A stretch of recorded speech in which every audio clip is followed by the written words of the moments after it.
Salam sejahtera untuk kita semua. Kita akan belajar pada saat ini dengan judul Tangguh Beriman di Tengah Lingkungan, diambil dari Daniel pasal 3 ayat 1 sampai 30.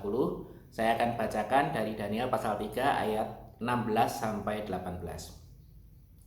Lalu Sadrak, Mesak, dan Abednego menjawab Raja Nebukadnezar, "Tidak ada gunanya kami memberi jawab kepada Tuanku dalam hal ini. Jika Allah yang kami puja sanggup melepaskan kami, maka ia akan melepaskan kami dari perapian yang menyala-nyala itu dan dari dalam tanganmu, ya Raja. Tetapi seandainya tidak, hendaklah Tuanku mengetahui, ya Raja, bahwa kami tidak akan memuja dewa Tuanku dan tidak akan menyembah patung emas yang engkau dirikan itu." Kita tahu kisah Daniel dan juga teman-temannya, ada 4 orang. Ada Daniel, Misael, Asaria, dan Hananya. Dan itu kalau di waktu di Raja Babel mereka dikasih nama Sadrak, Mesak, dan Abednego. Waktu itu Daniel sudah mengartikan mimpi Raja Nebukadnezar dan akhirnya seluruh kaum yang pandai, bijaksana bisa selamat, tidak dihukum mati. Nah, setelah Raja Nebukadnezar mungkin sudah agak lupa dengan apa jasa dari Daniel, Raja Nebukadnezar membuat patung emas yang sangat tinggi dan mewajibkan seluruh rakyat penduduk yang ada di negaranya untuk menyembah patung itu, kecuali Sadrak, Mesak, Abednego.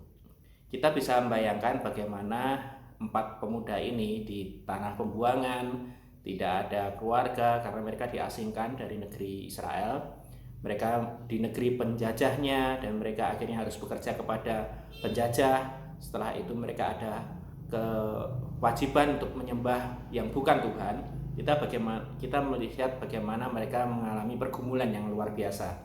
Dan waktu itu Sadrak, Mesak, dan Abednego menjadi contoh bagi kita bagaimana untuk teguh memegang iman. Sebagaimana tema besar murid Kristus memikul salib, kita membayangkan dan merasakan bagaimana 4 pemuda ini memikul salibnya, walaupun pada waktu itu Yesus belum ada ya, belum lahir ya.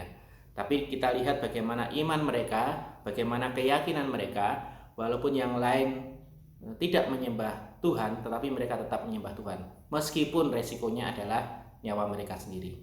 Jadi kita saat ini, saat sudah menerima Yesus sebagai Tuhan dan Juru Selamat, kita pegang iman itu sampai akhir hayat, dan sampai Tuhan memanggil kita, dan kita beritahukan kepada yang lain bahwa ada jalan keselamatan, yaitu di dalam Tuhan Yesus Kristus. Tuhan Yesus memberkati.